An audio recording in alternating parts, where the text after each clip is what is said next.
different discoveries. We spoke about the Kolmani oil exploration process. We spoke about the Lake Chad potential.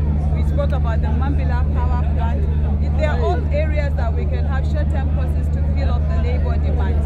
We have some that are professionally skilled and some that are medium skilled. So for these medium skilled laborers, the opportunity of Atiku Kaura education policy will give the state a window to leverage on putting up courses that will suit these demands as they need, as needed in their various regions or states, So there's going to be a bit more flexibility, if you may call it. Then in terms of quality assurance, in terms of giving the best education, reducing the outflow of dollars. $2 billion is not a small amount of money.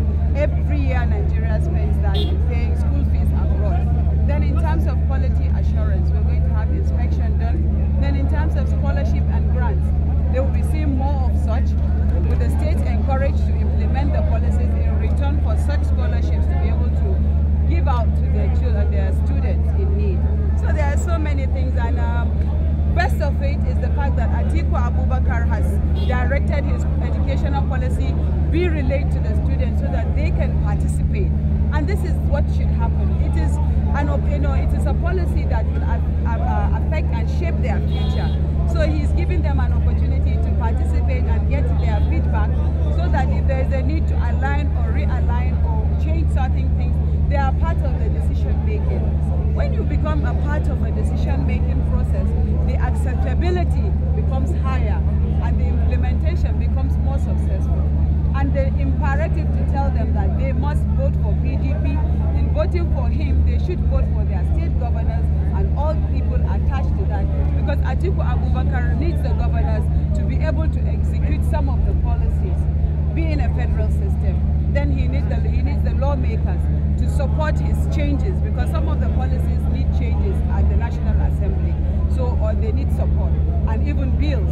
So we will not be able to have a successful bill without the majority in the House of Assembly and the National Assembly as a whole.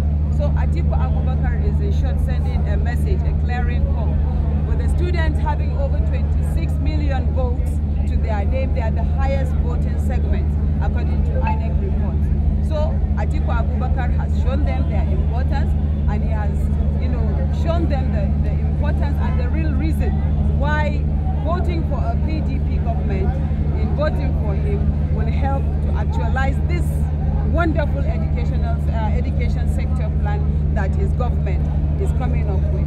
Yeah, and we hope to explain beautiful policy documents before implementation.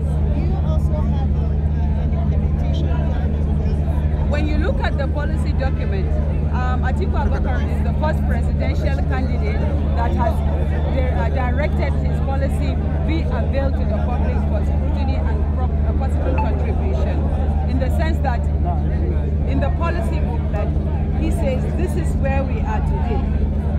This is where we want to be today. And this is how we are going to get there. And I think he needs to be celebrated. Thank you very much. Thank you very much. Thank you very much. Population in Nigeria, those in school. What about those that are out of school?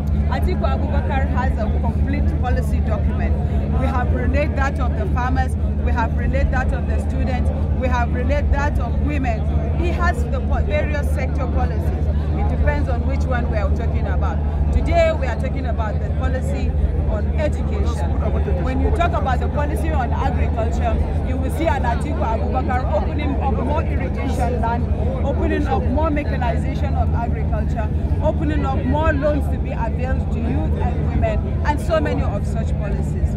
So when you are talking about an Atiku Abubakar in 2023, you are talking of a visionary leader who is just ready for the job. Thank you.